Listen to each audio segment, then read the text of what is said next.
नमस्कार साथियों, good morning. मैं जितेंद्र एक बार फिर से उपस्थित हूं आप सभी के बीच। साथियों, आज के इस वीडियो में हम लोग बात करने वाले हैं भारत की एक कूटनीतिक जीत के बारे में, जिसमें कतर ने 8 भारतीय पूर्व नौसैनिकों को रिहा कर दिया है, जो कि जासूसी के आरोप का सामना कर रहे थे। उन्हें यहाँ तक कि मौत की सज़ा भी सुनाई गई थी, लेकिन भारत के प्रधानमंत्री और विदेश मंत्री एस जयशंकर तथा national security agency of India के नाम से मशहूर अजीत डोभाल की कूटनीतिक चाल ने भारत के 8 पूर्व नौसैनिकों को सकुशल अपने स्वदेश वापस लौटा दिया है। 8 में से 7 सैनिक अपने घर आ चुके हैं और एक सैनिक अभी भी कतर में ही है, हालांकि उन्हें रिहा कर दिया गया है, लेकिन उनके ट्रैवल पर पाबंदी लगाने के कारण वो अभी तक कतर में ही मौजूद है और उम्मीद करते हैं कि बहुत जल्द वो भी अपने स्वदेश लौट आएंगे। साथियों, भारत के अनुरोध पर उनकी सज़ा को कतर के अमीर ने पहले ही कम कर दिया गया था। गौरतलब हो कि जब हमारे देश के 8 पूर्व नौसैनिकों को मौत की सज़ा सुनाई गई थी तो भारत में काफ़ी 56 इंच के सीने का मजाक उड़ाया गया था। सेम उसी तर्ज पे जब 14 फरवरी 2019 को जैश ए मोहम्मद के आतंकियों ने हमारे फौजी के काफिले पर आतंकी हमला किया था, जिसमें 40 जवान शहीद हो गए थे, तब हमारे देश के अपोजिशन पार्टी के नामी नेता राहुल गांधी ने कहा था कि हमारे देश के प्रधानमंत्री हमारे फौजियों की खून की दलाली करते हैं। तो ऐसा बयान उनका आम हो चुका है और जब ये हमारे देश के 8 पूर्व नौसैनिकों को मौत की सज़ा सुनाई गई थी तब भी उन्होंने ऐसा ही कुछ कहा था कि क्या हुआ 56 इंच के सीने का, हमारे देश के कूटनीतिक चाल का, हमारे उस प्रधानमंत्री का जिसे विश्व में काफ़ी नाम और शोहरत प्राप्त है। लेकिन अब जब 8 पूर्व नौसैनिक बाहर आ चुके हैं तब इनके मुँह पर ताला लग चुका है और इसमें कोई गुंजाइश नहीं है कि आने वाले कुछ समय में हमारे देश के अपोजिशन पार्टी के नामी नेता भी यह कह दे कि यह सब नरेंद्र मोदी की चाल थी और उसने जानबूझ के इन 8 पूर्व नौसैनिकों को कतर के जेल में फांसी की सज़ा सुनवाई थी ताकि उससे इनका वोट परसेंटेज बढ़े। अगर ऐसा बयान भी आ जाए तो इसमें कोई संदेह नहीं है और इसमें कोई नई बात भी नहीं होगी। दोस्तों, विदेश मंत्रालय ने कहा है कि भारत सरकार कतर में हिरासत में लिए गए दहरा ग्लोबल कंपनी के लिए काम करने वाले 8 भारतीय नागरिकों की रिहाई का स्वागत करता है। उन 8 में से 7 भारत लौट आए हैं और हम इन नागरिकों की रिहाई और घर वापसी को सक्षम करने के लिए कतर राज्य के अमीर के फैसले की सराहना करते हैं। ऐसा हमारे देश के विदेश मंत्रालय की तरफ से एक बयान जारी किया गया है। दोस्तों, भारत लौटे पूर्व नौसैनिकों अधिकारियों में एक ने कहा कि प्रधानमंत्री नरेंद्र मोदी के हस्तक्षेप के बगैर उनकी रिहाई संभव नहीं थी। उन्होंने दिल्ली एयरपोर्ट पर लैंड करने के बाद ही भारत माता की जय के नारे लगाए। सभी पूर्व अधिकारियों ने पीएम मोदी और कतर के अमीर का भी धन्यवाद किया। एक पूर्व अधिकारी ने कहा कि उनकी रिहाई बिना भारत सरकार की कोशिश के मुमकिन नहीं था। दोस्तों, फिलिस्तीन जिसके कुछ सैनिक भी कतर के जेल में बंद हैं, उन्हें भी मौत की सज़ा सुना दी गई थी, लेकिन उनकी लास्ट में मौत की सज़ा को कम करके उम्र कैद में तब्दील कर दिया गया और वो आज भी कतर के जेल में बंद है। लेकिन भारत ने मात्र 109 दिन के अंदर ही अपने पूर्व नौसैनिकों को मौत की सज़ा से उम्र कैद और उम्र कैद की सज़ा से रिहाई तक का फासला जो था उसे तय किया। पहले भारत इन सभी फैसलों पे ब्रिटेन और अमेरिका पर निर्भर रहता था और ब्रिटेन और अमेरिका में जाकर के अपना ये जो आप बीती था, अपना परेशानी था, सुनाता था। लेकिन अब भारत खुद सक्षम है अपने देश के नागरिकों को, अपने देश के सैनिक भाइयों को वापस लाने में।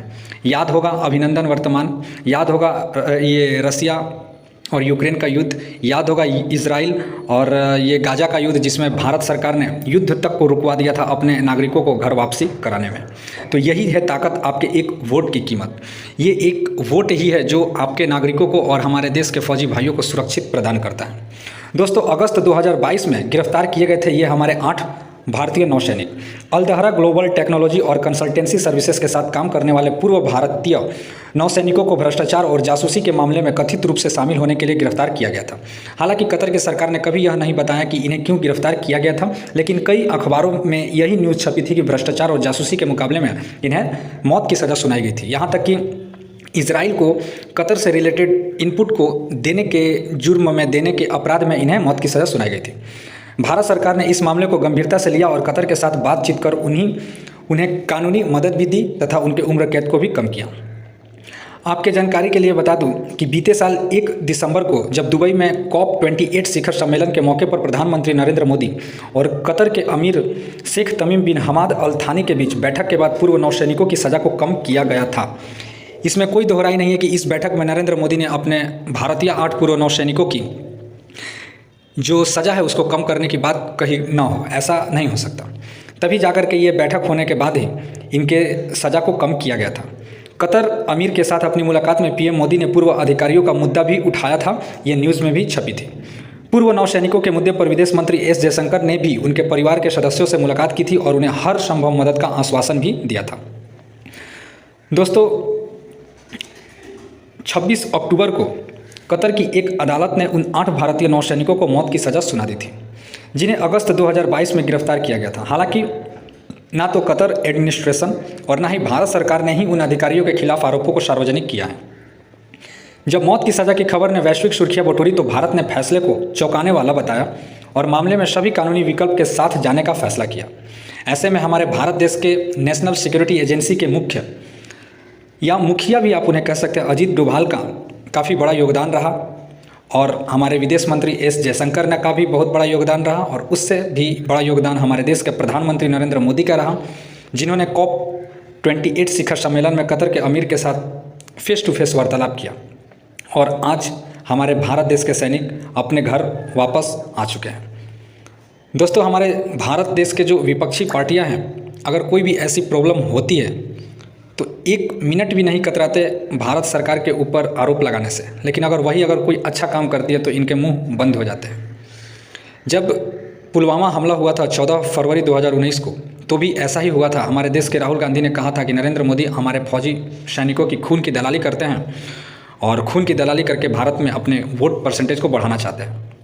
वही नरेंद्र मोदी जब 8 भारतीय पूर्व नौसैनिकों को भारत में लेकर के आए तो इन्होंने अभी तक कोई बयान जारी नहीं किया है। ये सोचने वाली बात है साथियों। तो साथियों, आज के इस वीडियो में हम लोगों ने देखा कि भारत ने कैसे कूटनीतिक चाल चल के कतर से अपने पूर्व 8 नौसैनिकों में से 7 नौसैनिकों को अपने घर वापसी बुला लिया है और एक भी बहुत जल्द अपने घर स्वदेश लौटने वाले हैं। यह भारत की काफ़ी बड़ी जीत है और इसमें कहीं ना कहीं आपके एक वोट की भी ये महत्वपूर्ण योगदान है। जल्दी मिलते हैं दोस्तों नेक्स्ट वीडियो में, तब तक के लिए धन्यवाद।